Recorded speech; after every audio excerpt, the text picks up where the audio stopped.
தேனம்பாக்கம்ங்கிற இடத்துல இருக்கா. தீபாவளிக்கு முன்னால் நிறைய துணிமணிலாம் வரும், புடவை வேஷ்டி எல்லாரும் அவாவா கொண்டு கொடுப்பா.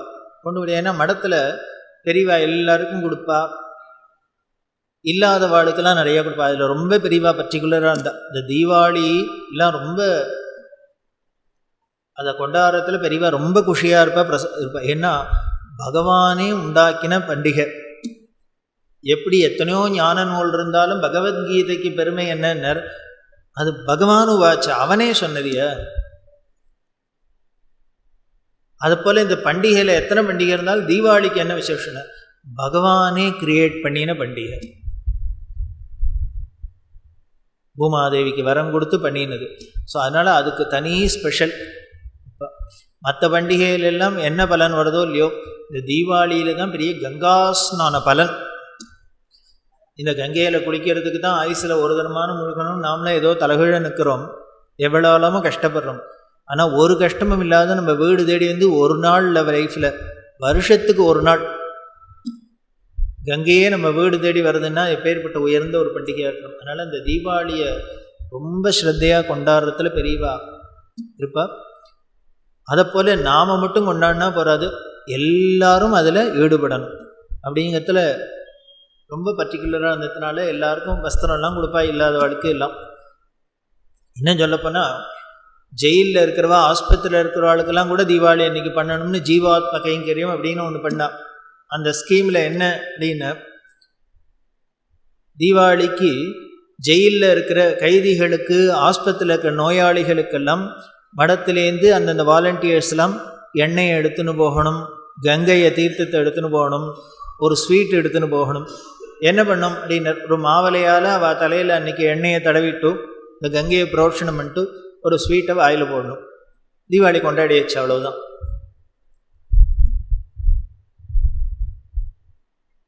அப்படி பண்ணியிருந்ததுனால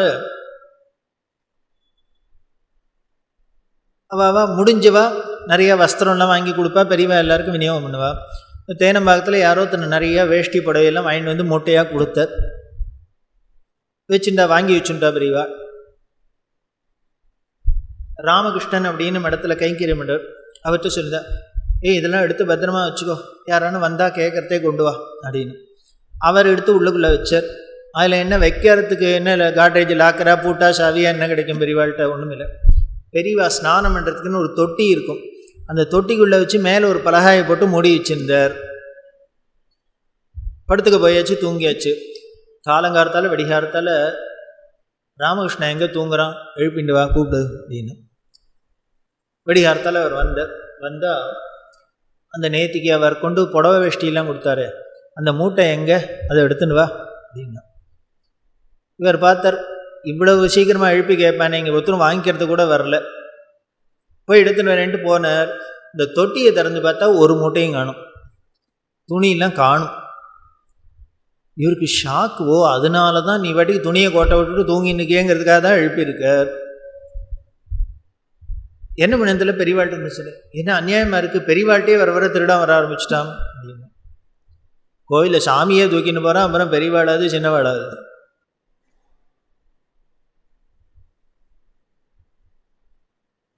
இவருக்கு ரொம்ப கவலையாக இருந்தது. என்ன களி முத்தி போயிடுத்து, இப்படி பெரியவா சன்னதியில் இப்படி வச்சக்காம காணாம போனால் அப்புறம் உலகத்தில் எங்கே சேஃப்டி இருக்கும்?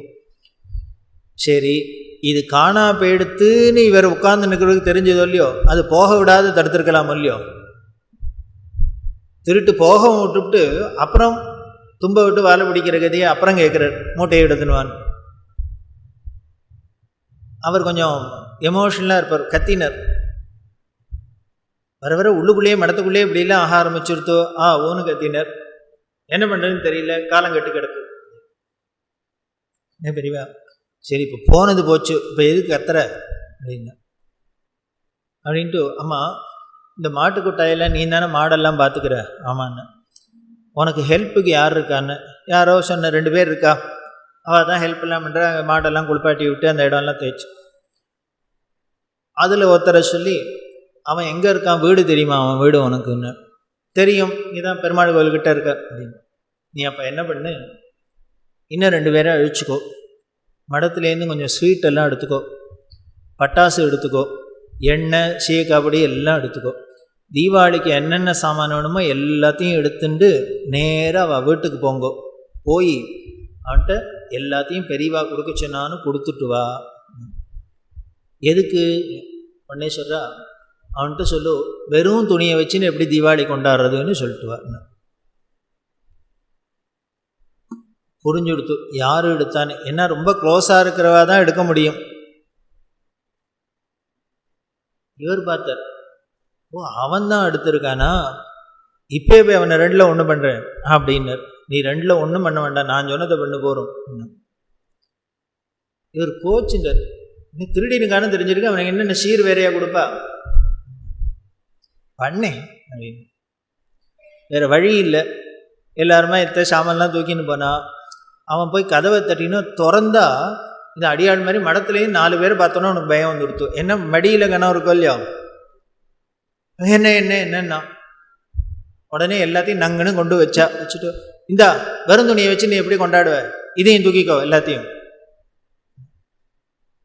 பெரியவா கொடுத்துட்டு வர சொன்னா அப்படின்னா வச்சா விடுன்னு வந்துட்டா. அவன் பின்னாலே ஓடி வந்துட்டான், எல்லாத்தையும் தூக்கிண்டு மூட்டையும் தூக்கிண்டு பெரியவாள்கிட்ட வந்து நமஸ்காரம் பண்ணா. அழுதான், தப்பு பண்ணிட்டேன். பெரியவா உடனே சொல்ல, இதுக்காக தான் எல்லாம் கொண்டு கொடுவோம்.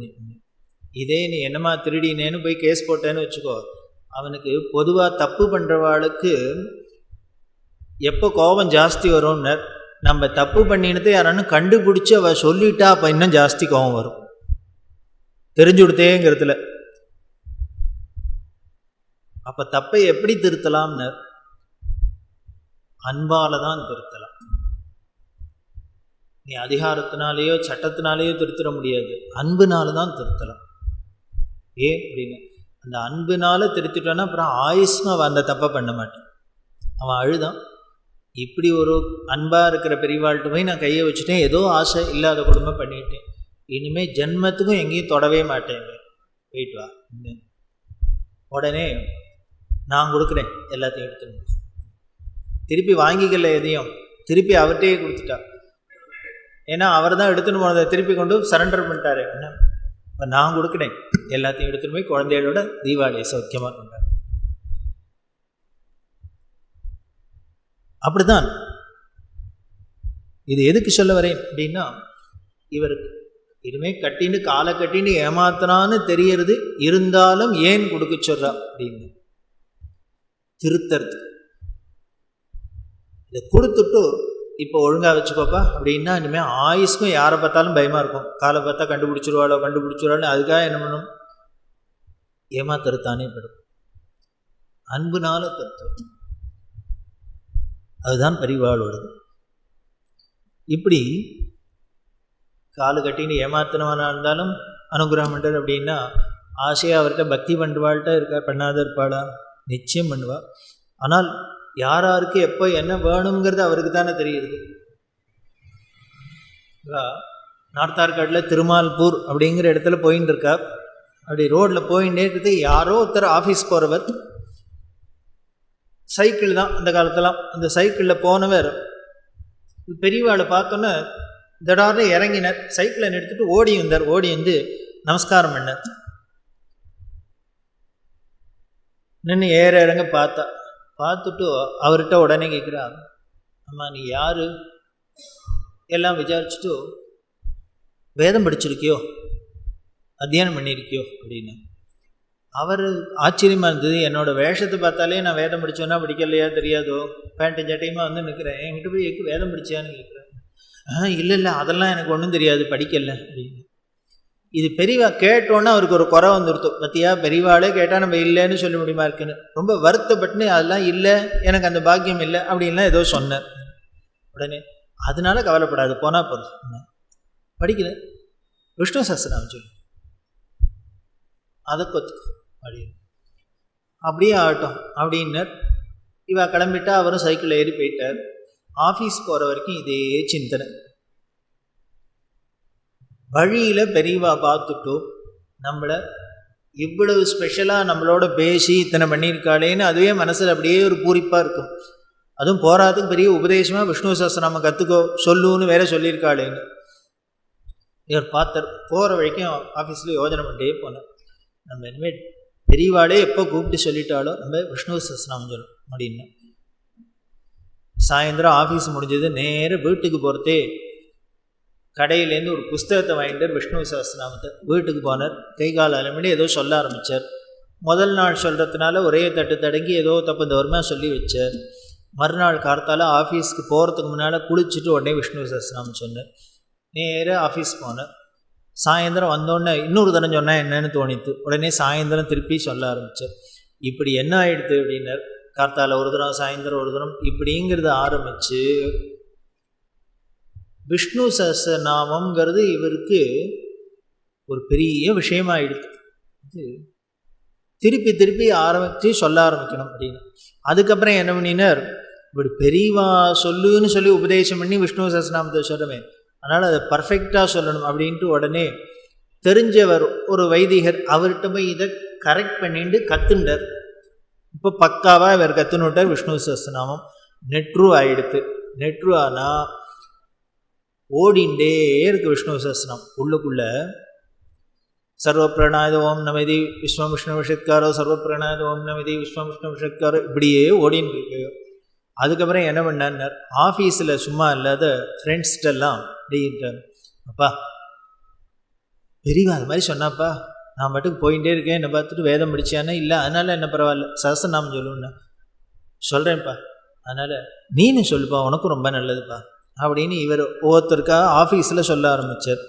இது என்ன ஆகிடுது, பெரிய விஷ்ணு சஹஸ்ரநாமம் மண்டலியாக ஆகிடுது. ஏஜிஎஸ் ஆஃபீஸில் அவர் ஒர்க் பண்ணின்னு இருக்கார். மத்தியான வேளையில் இவர் என்ன பண்ணார்னார், லஞ்ச் டயத்தில் இவ எல்லாரும் உட்காந்துட்டு விஷ்ணு சஹஸ்ரநாமம் சொல்கிறது. இது போய் இது ஒரு பெரிய யஜ்யமாக ஆரம்பித்து பிரமாதமாக ஆரம்பிச்சுடுத்து. எங்கே பார்த்தாலும் விஷ்ணு சஹஸ்ரநாமம் விஷ்ணு. இப்போ விஷ்ணு சஹஸ்ரநாம மண்டலி குருஜியாக இட்டருவர். அந்த அளவுக்கு போயிடுத்து. அப்புறம் மூச்சு முழுக்கலும் இந்த விஷ்ணு சஹஸ்ரநாமம் விஷ்ணு. அப்புறம் இங்கே போய் சொல்கிறது, அங்கே போய் இன்றைக்கி பார்த்தோம் அப்படின்னா விஷ்ணு சஹஸ்ரநாமங்கிறது விஷ்ணு சஹஸ்ரநாம மண்டலி மண்டலி அப்படின்னு நீங்கள் எது பார்த்தாலும் இன்றைக்கி என்னென்னலாம் பிரபலமாக இருக்கோ பிரசித்தமாக இருக்கோ எல்லாரும் பிரச்சாரம் பண்ணிட்டு இருக்காளோ அது அத்தனைக்கும் மூலம் பெரியவாளாக இருக்கும். எங்கேயோ ஏதோ ஒரு இடத்துலேருந்து அந்த லிங்க் வரும். அப்படி பண்ணி அந்த விஷ்ணு சஹஸ்ரநாமம் பெரிய யஜ்யமாக போய் மண்டலியாக போய் அவருங்கிற அப்படி இருந்தவர். ஆயுசு முழுக்களும் சஹஸ்ரநாமம்னு மூச்சாக இருந்தவர். பிராணவியோகாக போகிறது. பெட்ரிடனாக இருக்கார், கோமாவில் இருக்கார். கோமாவில் இருந்தால் இவா சிஷ்யாள்லாம் பார்த்தா, மாமா பாவம் மூச்சு அப்படியே பார்ப்பாரு, சஹஸ்ரநாமாவே இருந்தது. இப்போ என்னைக்கு போகிறாரோ எந்த க்ஷணம் போகிறாரோ அவருக்கு பிடிச்சது எப்பொழுதும் இந்த பகவன் நாமா காதில் விழுந்துன்னு இருக்கட்டும். ஏன்னா பெரியவா அதையும் தான் சொல்லியிருக்கா, ஜீவாத்ம கைங்கரியத்தில் நம்ம ஊரில் பக்கத்தில் இருக்கிறவா யாரானு பிராணவியோகமாக போகிறதுன்னா என்ன பண்ணும், போய் நம்ம எல்லாரும் அங்கே பகவன் நாமாவை சொல்லணும், விஷ்ணு சஹஸ்ரநாமம் ஏதோ பகவன் நாமாவை சொல்லணும். அந்திம காலத்தில் பகவான் கீதையில் சொல்ற, நீ ஆயுசு முழுக்களும் எப்படி வேணா இரு, அந்த போகிற காலத்தில் என்ன நினச்சிக்கோ, என்னை அடைஞ்சிடுவேன் அப்படின்னு சொல்ல. இதை விட மோட்சத்துக்கு சுலபமான வழி சொல்ல முடியுமா? அதைத்தான் பெரியவா ஜீவாத்ம கைங்கரியத்தில் சொன்னார். அப்படி யாரானும் போப்பறான்னு தெரிஞ்சதுன்னார் அவளுக்கு போய் ஒரு கங்கா தீர்த்தத்தை வாயில் விட்டு பிரசாதத்தை கொடுத்து அவள் காதில் விழறாப்புல இறைஞ்சு பகவன் நாமாவை சஹஸ்ரநாமத்தை சொல்லணும். வலிய, ஏன்னா அந்த சமயத்தில் அவளுக்கு எப்படி இருக்குமோ தெரியாது. பண்ணினா இதை விட நாம் பெரிய ஒரு ஜீவனுக்கு சர்வீஸ் எதுவும் பண்ண முடியாது. ஒரு ஜீவன் மோட்சத்துக்கு அடையிறதுக்கு கடைசி காலத்தில் அந்திம காலத்தில் உதவுறதை விட அவளுக்கு ஆயுசு முழுக்கில் நாம் என்ன ஹெல்ப் பண்ணுறனாலும் அதை விட இதுதான் உயர்ந்தது. இதை வாலண்டியர்ஸை சேர்ந்து பண்ணணும் அப்படின்னு சொல்கிறா. அப்படி பெரியவா சொல்லிக்கிறதுனால இவ சிஷ்யாலாம் அவர் படுத்துன்னு இருக்கார், சுற்றி இவரை உட்காந்து 24 hours இவ டேர்ன் போட்டுன்னு சொல்கிறா. ஒரு 10 பேர் சொல்கிறது, அப்புறம் அடுத்த 10 பேர் சொல்கிறது. ஏன்னா இவர் எப்போ போகிறா என்ன தெரியாது, இப்படியே போயின்னு இருக்கு. அப்படி இருக்கிறதே திடீர்னு கோமாவில் இருந்தவர் அவர் ஏதோ பெருமாள் பகவான் வந்துட்டார் ஆர்த்தியிடு அப்படின்னார். ஏன்னா இவன் சஹஸ்ரநாமம் பண்ணி உடனே ஆர்த்தி எடுத்து அதே பழக்கம். இவர் சொல்கிறாரேன்னு என்ன பண்ணினா இவா நினச்சிட்டுக்கா ஏதோ கோமாவில் இருக்கார் உளர்றாருன்னு. சரி சொல்லியிருக்கார் மாமான்னு ஆரத்தி எடுத்தா. அப்படியே வந்தாச்சு, பகவான் வந்தாச்சு, பார்த்தாச்சு ஆர்த்தின்னர் போயிடுது, ஜீவன் போயிடுதுங்களா. இது எதை குறிக்கிறதுன்னு தெரியவா போகிற போக்கில் பார்த்துட்டு அதனால என்ன வேதம் படிக்கலைன்னு என்ன சஸ்நாமம் சொல்லி அப்படின்னது எப்படின்னு அந்திம காலத்தில் பகவானை கொண்டு எய்த்தாப்புல நிறுத்தும்.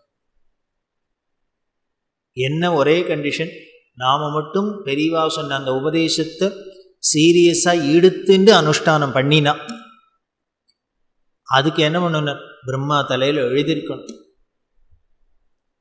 அந்த பாக்கியம்னா இருக்கணும். கிடைக்குமா?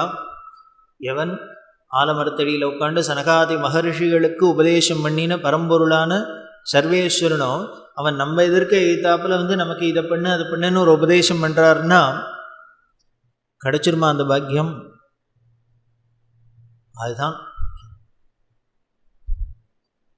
ஏன் அப்படின்னு, இந்த ஜீவனுக்கு இது வேணும் அப்படின்னு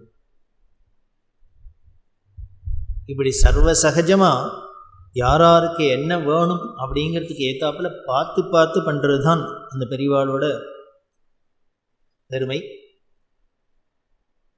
அந்த நம்மளோட மனோபாவத்துக்கு ஏற்றாப்புல பெரியவா அந்த ஈடு கொடுக்குற அழகு இன்னும் அழகு.